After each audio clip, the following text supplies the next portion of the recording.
Masih ingat Widodo Cahyono-Putro, legenda timnas Indonesia dan pencetak gol terbaik Piala Asia? Begini kabarnya sekarang. Widodo Cahyono-Putro atau yang lebih sering dikenal Widodo C. Putro adalah seorang pemain sepak bola profesional yang berasal dari Indonesia. Widodo Cahyono-Putro lahir pada tanggal 8 November tahun 1970 di Cilacap, Jawa Tengah. Widodo C. Putro pernah menciptakan gol spektakuler dalam ajang Piala Asia 1996.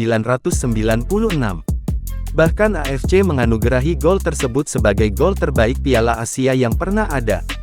Gol itu diciptakan Widodo C. Putro saat timnas Indonesia melawan Kuwait di Stadion Mohammed bin Zayed, Uni Emirat Arab, tanggal 4 Desember tahun 1996. Meski pada ajang itu timnas Indonesia gagal memetik satupun kemenangan dan tak lolos dari babak grup, setidaknya nama pasukan Danurwindo itu menjadi harum berkat gol Widodo C. Putro. Sebab, mantan penyerang timnas Indonesia itu mencetak gol dengan cara apik, setelah menyambut umpan silang Roni Wabia dari sayap kanan, juru gedor yang saat itu memperkuat Petrokimia Gresik tersebut tanpa pikir panjang langsung berbalik badan dan melakukan tendang salto. Si kulit bundar menuju ke gawang kiper Kuwait, Khaled Al-Fatli, dan berhasil menjadi gol.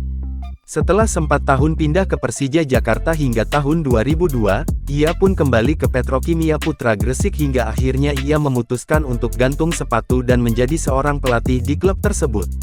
Lantas, bagaimana kabarnya sekarang?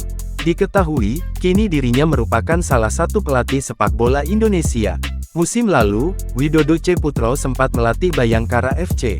Menilik akun Instagramnya @widodok7, postingan terbarunya menunjukkan dirinya tengah berlibur bersama keluarganya di Bali.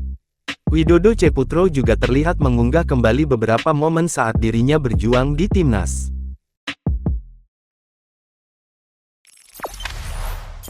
Jangan lupa subscribe, share, komen, dan like ya!